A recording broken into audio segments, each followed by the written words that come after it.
जय गुरुजी, शुक्राना गुरुजी, अनंतम अनंतम शुक्राना मेरे गुरु महाराज जी। ये मेरा पहला सत्संग है। मैं अपना नाम तो नहीं बताऊंगी, लेकिन मैं अपने कुछ एक्सपीरियंसेस आपके साथ शेयर जरूर करूंगी। मैं गुरुजी से अभी इसी सितंबर से जुड़ी हूँ। उससे पहले मैंने केवल नाम सुना था कि हाँ एक गुरुजी हैं, पर मैं एक सिख फैमिली से बिलोंग करती हूँ, तो मैं गुरुजी वगैरह में इतना कह सकते हैं आपकी विश्वास नहीं करती थी।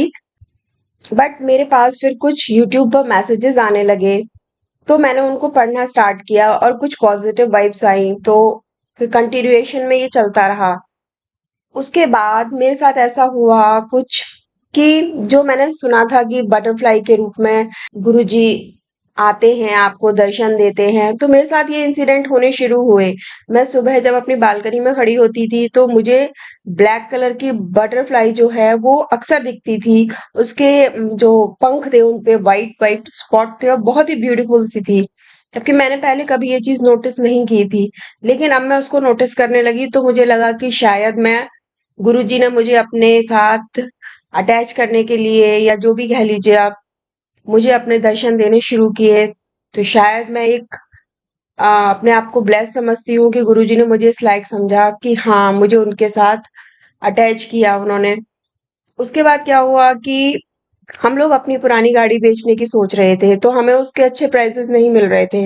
हमने 3-4 जगह ट्राई किया, 8-10 दिन हो गए, तो हमें उसके प्राइस नहीं मिल रहे थे। बट मेरे हस्बैंड अंकल को था कि हमें ये गाड़ी जल्दी से जल्दी बेचनी है और मुझे दूसरी लेनी है। तो इत्तेफाक से एक दिन मेरे पास एक मैसेज आता है यूट्यूब पर कि आज तुझे एक गिफ्ट दूंगा मैं। और उस दिन मेरे हस्बैंड अंकल को एक बहुत अच्छा प्राइस ऑफर हुआ हमारी पुरानी गाड़ी का, और सेम डे ही हमने नई गाड़ी के लिए जो हम चाह रहे थे वो हमने ले ली। लेकिन हमारे माइंड में दो ऑप्शंस थे कि हम या तो ये वाली गाड़ी लेंगे, या हमारे दिमाग में एक गाड़ी और थी। पर उस गाड़ी का ना तो हमें एक्चुअली आप कह सकते हैं ड्राइविंग टेस्ट भी नहीं मिला था। लेकिन मेरे हस्बैंड के मन में एक तरफ ये था कि मैं इससे अच्छी गाड़ी लूं, तो एक पॉइंट उनके दिमाग में था कि मैं इस वाली को निकाल कर वो वाली गाड़ी लूंगा, जो दूसरी गाड़ी है। मैं गाड़ी का नाम नहीं बताऊंगी आपको। तो लेकिन फिर भी वो गाड़ी शायद हमें नहीं लेनी थी, इसलिए हमने जो गाड़ी रिप्लेस की थी पुरानी वाली, उसी का ही हमने अपर मॉडल ले लिया।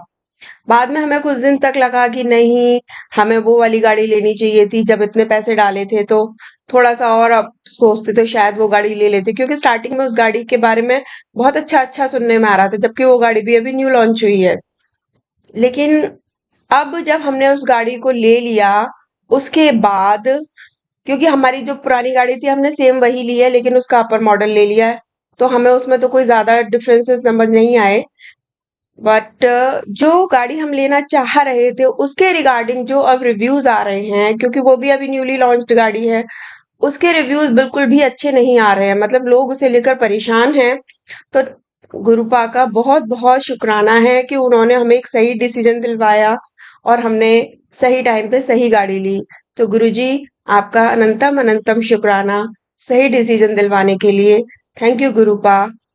मैं एक बात और शेयर करना चाहती हूँ यहाँ पर कि जो हमने गाड़ी ली, एक्चुअली मैं आपको पहले ही बता चुकी हूँ कि मैं एक सिख फैमिली से बिलोंग करती हूँ। तो हम लोगों में जो हमारे नानक जी हैं, गुरु नानक जी, उन्होंने हमें यही बताया है कि आप अपने मतलब पेरेंट्स की या अपने बड़ों की उनके जीते जी रहते सेवा करिए।